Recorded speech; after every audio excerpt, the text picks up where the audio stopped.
जो भी नए स्टूडेंट्स जुड़ रहे हैं इस वीडियो के साथ हमारे इस यूट्यूब चैनल पर, उनको बता दूं दोस्तों 500 क्वेश्चंस की ये सीरीज़ हमने रिसेंटली डिस्कस करना स्टार्ट की थी एचपी जीके की। और इन क्वेश्चंस का लेवल मैंने बिल्कुल सामान्य रखा है। अगर आप बोलोगे कि बिल्कुल इजी हैं तो आप गलत हैं, अगर आप बोलोगे बिल्कुल टफ़ हैं तो आप गलत हैं, ठीक है। क्योंकि हिमाचल की हर एक परीक्षा को मद्देनज़र रखते हुए इस सीरीज़ को तैयार किया गया है। तो ध्यानपूर्वक और धैर्यपूर्वक इन क्वेश्चंस को देखो, वीडियो को पॉज करके खुद अटैम्प्ट करो, ताकि आपको भी पता चले कि जो भी आपने तैयारी की हुई है, जो आप पढ़ते हैं, उसमें से आपको कितना आता है और कितना नहीं। तो पहला क्वेश्चन है जो कि मैंने पिछले वीडियो में भी आपसे पूछा था और मुझे नहीं लगता कि ज़्यादा स्टूडेंट्स ने इसका आंसर किया था, क्योंकि टफ क्वेश्चन था ये। तो मैंने सोचा क्यों ना इसको सबसे पहले डिस्कस कर ही दूँ। 1994 में हिमाचल प्रदेश सरकार के विधि आयोग का गठन किया गया था। तो ये तो एक फैक्ट बन गया, इसको अच्छे से देखना, क्वेश्चन यहाँ से आ सकता है। इसके अध्यक्ष कौन थे? तो 4 ऑप्शंस आपके सामने हैं। बिल्कुल सही आंसर है दोस्तों, ये जो 1994 में हिमाचल प्रदेश सरकार ने विधि आयोग गठित किया था, इसके अध्यक्ष या फिर पहले अध्यक्ष थे, इनका नाम याद रखना, जस्टिस पीसी बालकृष्णा मेनन, न्यायमूर्ति पीसी बालकृष्णन मेनन, ठीक है। उसके बाद नेक्स्ट क्वेश्चन, हिमाचल प्रदेश एक राज्य के रूप में अस्तित्व में आया और भारतीय संघ के डैश राज्य के रूप में उभरा। तो 25 जनवरी 1971 को हिमाचल प्रदेश जो है ये एक राज्य बन गया। तो क्वेश्चन आता है कि कितनवां या फिर कौन सा राज्य बना था हिमाचल प्रदेश? तो आप सभी को पता होगा, काफ़ी आसान है, 18वां राज्य बना था हिमाचल प्रदेश। और एज ए ह्यूमन बीइंग मेरी बोलने की स्पीड नॉर्मल रहती है, आप सभी को पता है। तो 3 डॉट्स में जाके क्लिक करके प्लेबैक स्पीड आप इंक्रीज कर सकते हैं अकॉर्डिंगली। उसके बाद नेक्स्ट क्वेश्चन दोस्तों, यहाँ पे ध्यान से देखना, 1 नवंबर 1956 को क्या हुआ था? हिमाचल प्रदेश केंद्र शासित प्रदेश बना था। तो यहाँ पे 1956 याद रखने की ज़रूरत नहीं है, ये तो बच्चों को भी याद हो जाएगा। यहाँ पे आपको याद रखने की ज़रूरत है 1 नवंबर, ठीक है। उस समय हिमाचल प्रदेश के उपराज्यपाल कौन थे? Very very important question. तो उपराज्यपाल जो हैं उस समय हिमाचल प्रदेश के कौन थे? श्री बजरंग बहादुर सिंह, ठीक है। इनका नाम काफ़ी बार आता है अगर मैं क्वेश्चंस की बात करूं एचपी जीके के। उसके बाद नेक्स्ट क्वेश्चन दोस्तों, नवंबर 1951 में आयोजित 36 सदस्यीय हिमाचल प्रदेश विधानसभा के पहले आम चुनाव में कांग्रेस ने कितनी सीटें जीती थीं? अब सभी स्टूडेंट्स यहाँ पे काफ़ी सारे क्वेश्चंस करते हैं कि सर 1951 में चुनाव हुए थे या फिर 1952 में। तो दोस्तों यहाँ पे साफ तौर के आप देख सकते हैं कि 1951 में नवंबर महीने में मतदान हुए थे, ठीक है। तो अब आपका कोई डाउट नहीं होना चाहिए। तो इसमें 36 सदस्य जो हैं हिमाचल प्रदेश विधानसभा के देखने को मिले थे, यानी कि 36 सीटें थीं। तो ये भी आपको अच्छे से देखना है, क्वेश्चन यहाँ से बनता है। तो यहाँ पे दोस्तों इंडियन नेशनल कांग्रेस, इसने सबसे ज़्यादा सीटें प्राप्त की थीं और जीते कौन थे? Doctor YS Parmar. तो बिल्कुल सही आंसर है दोस्तों, 24 सीटें जीती थीं। बाकी आपको इन्फॉर्मेशन हो कि जो निर्दलीय थे उन्होंने कितनी सीटें जीती, बाकियों ने कितनी जीती, तो ज़रूर कमेंट करना, क्योंकि आपकी प्रैक्टिस हो जाएगी अगर आप किसी मेन एग्ज़ाम की तैयारी कर रहे हो, फॉर एग्जांपल HPS वगैरह, ठीक है। और हाँ, पेड क्रैश कोर्सेज के लिए आप काफ़ी सारे कमेंट्स करते हैं कमेंट बॉक्स में। दोस्तों कोई भी डाउट हो आपको तो सीधा व्हाट्सएप करिए, पूरी जानकारी आपको मिलेगी।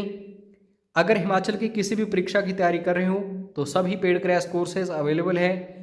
इसमें HPG के या फिर अदर जो भी सेक्शंस होते हैं सारे कवर होंगे। स्पेशली HPG के लिए कोर्स लेना चाहते हो तो फीस जो है 50% होगी, कंपैरिजन करोगे बाकियों से तो, ठीक है। तो ज़रूर मैसेज करना अगर आप ज्वाइन करना चाहते हो। निम्नलिखित में से कौन सा कथन हिमाचल विधानसभा 1952 के संबंध में सही है या फिर हैं? अब दोस्तों 1952 आई थिंक 24 मार्च अगर मैं गलत नहीं हूँ, अगर गलत हूँ तो कमेंट करना। 24 मार्च 1952 को HP विधानसभा जो है एस्टेब्लिश की गई थी। तो अब यहाँ पे देखो ध्यान से, श्री पद्म देव को गृह मंत्रालय दिया गया। उसके बाद दोस्तों श्री दौलत राम को लोक निर्माण विभाग दिया गया। और अगर मैं CM की बात करूं तो आप कह सकते हैं कि डॉक्टर YS परमार, क्योंकि 1951 में भाग ग राज्य बन चुका था हिमाचल प्रदेश। तो यहाँ पे दोस्तों आप बड़े ध्यान से देखो, सिर्फ पहला कथन जो है ये सही है, और जो श्री दौलत राम हैं इन्हें लोक निर्माण विभाग नहीं दिया गया था, तो ये गलत है। अब आप सभी के लिए मैं क्वेश्चन ये पुट करता हूँ कि ये जो पब्लिक वर्क्स हैं इसका पोर्टफोलियो किसको दिया गया था? कमेंट करके ज़रूर बताना। काफ़ी इजी है क्योंकि 3 ही प्रमुख मंत्री थे उस सरकार में, 2 तो मैंने बता ही दिए, तो तीसरे कौन थे आपको पता होना चाहिए। उसके बाद नेक्स्ट क्वेश्चन, 1957 में प्रादेशिक परिषद के अध्यक्ष के रूप में किसे चुना गया था? तो 1957 में क्या देखने को मिला था हमें? Territorial council. तो इसके अध्यक्ष चुने गए थे दोस्तों 1957 में। कौन? इनका नाम है ठाकुर करम सिंह। उसके बाद नेक्स्ट क्वेश्चन, हिमाचल प्रदेश के पहले राज्यसभा सदस्य कौन थे? अब ये तो काफ़ी इजी क्वेश्चन है और यकीन मानिए बार बार एग्जाम्स में पूछा जाता है, तो इम्पोर्टेंट है। पहले राज्यसभा सदस्य जो थे इनका नाम है चिरंजी लाल वर्मा, और 3 राज्यसभा सदस्य हैं इस समय। तो कमेंट करके बता देना जरा 3 सदस्य कौन कौन हैं, नाम इनके बताना कमेंट करके, मज़ा आ जाएगा कमेंट्स देख के।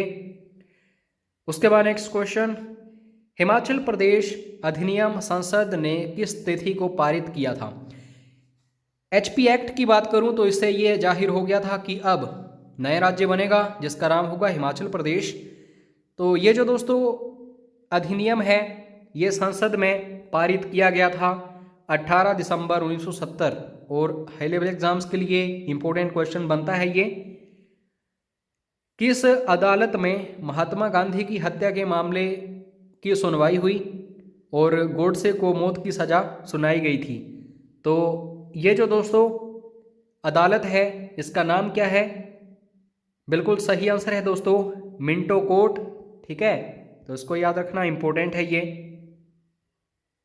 1942 में सिरमौर राज्य के पझोता क्षेत्र में पझोता आंदोलन किसके द्वारा शुरू किया गया था? सीधा क्वेश्चन आता है कि पझोता आंदोलन जो है कब शुरू किया गया था? तो 1942 याद रखो, सिरमौर जिले में है ये पझोता जो है। और अगर मैं बात करूं कि इसमें मुख्य रूप से किसने भाग लिया था, तो जो भी किसान थे उन्होंने भाग लिया था जो पझोता आंदोलन है। तो इन चीज़ों को अच्छे से देख लेना, इसमें मुख्य रूप से आपको सिरमौर ही देखना है जो इम्पोर्टेंट है, काफ़ी बार स्टूडेंट्स को पता नहीं चलता। उसके बाद दोस्तों डोडरा कवार विद्रोह जो है ये हमें देखने को मिला था, और इस समय डोडरा कवार की बात करूं तो ये शिमला के अंडर है, आपको पता ही होगा।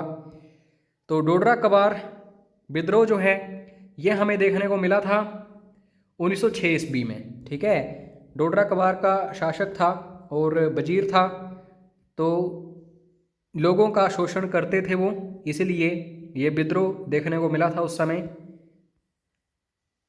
दोस्तों एक व्यक्ति हैं, इन्होंने शपथ ग्रहण की हुई थी कि जब तक हमारा देश आज़ाद नहीं होगा मैं सिर्फ काले कपड़े ही पहनूंगा। अब आप समझ चुके होंगे बड़ी आसानी से मैं किसकी बात कर रहा हूँ, तो ज़्यादा टाइम वेस्ट करूँगा नहीं। बाबा कांसीराम आपको याद रखना है, पहाड़ी बुलबुल सरोजनी नायडू, और पहाड़ी गांधी पंडित जवाहरलाल नेहरू। ये जो इनको शीर्षक मिले थे, इनको बड़े ध्यान से देखना, क्वेश्चंस पूछे जाते हैं ये। 1983 में जुग्गा आंदोलन किस स्थान पर आयोजित किया गया था? तो जुग्गा आंदोलन इसमें क्या था? जब दोस्तों किसानों को न्याय नहीं मिलता था, उस गांव या फिर शहर से बाहर जाते थे, वहाँ पे झुग्गियाँ बनाते थे, वहाँ रहते थे, और किसी भी प्रकार से जो राज्य है उसे सपोर्ट नहीं करते थे। जब इन्हें न्याय नहीं मिलता था, अंत तक, यानी कि विरोध करने पर भी अगर इन्हें न्याय नहीं मिलता था तो झुग्गियों को आग लगाते थे और जल के आत्मदाह कर लेते थे। ठीक है, तो ये बेसिकली दोस्तों एक राज्य था, बुशहर नहीं, ना तो धामी था, ना तो सिरमौर, यह है बिलासपुर। राजा अमरचंद, याद रखना, इनके समय में ये हुआ था 1882, 83, 84 के आसपास। 1945 में शिमला के किस भवन में बेबेल सम्मेलन हुआ था? तो सीधा क्वेश्चन आता है कि बेबेल प्लान जो है ये कहाँ पे देखने को मिला था? तो शिमला आपको याद रखना है। ठीक है, और 1945 में ये देखने को मिला था, ये याद रखो। और साथ में उस इमारत का नाम आपको पता होना चाहिए जहाँ पे ये सम्मेलन हुआ था। तो वाइसरीगल लॉज 1888 में बन के तैयार हुआ था और एकमात्र ऐसी इमारत थी जहाँ सबसे पहले बिजली जो है ये देखने को मिली थी। निम्नलिखित कथनों पर विचार करें। तो 2 कथन यहाँ पे दिए गए हैं। ठाकुर रामलाल हिमाचल प्रदेश के चौथे मुख्यमंत्री थे। उसके बाद दोस्तों ठाकुर रामलाल 1976 में हिमाचल प्रदेश के मुख्यमंत्री बने। तो अच्छे से देखो कौन से कथन इनमें सही हैं और कौन से गलत। तो सिर्फ पहला जो है कथन ये सही है। ठीक है, इसमें दोस्तों ठाकुर रामलाल जो हैं हिमाचल प्रदेश के चौथे मुख्यमंत्री थे। और उसके बाद अब कमेंट करके आप बताना कि ठाकुर रामलाल जो हैं ये बहुत ही कम समय के लिए, कुछ समय के लिए ही मुख्यमंत्री बने थे, तो किस ईयर में बने थे। ठीक है, चलो दोस्तों मिलते हैं नेक्स्ट वीडियो में। बाकी पेड क्रैश कोर्सेज की जानकारी आप लेना चाहते हो या फिर फ्री स्टडी मटेरियल चाहते हो तो ज़रूर व्हाट्सएप करना। चैनल को सब्सक्राइब करने के लिए, वीडियो को लाइक करने के लिए धन्यवाद। जय हिंद, जय हिमाचल।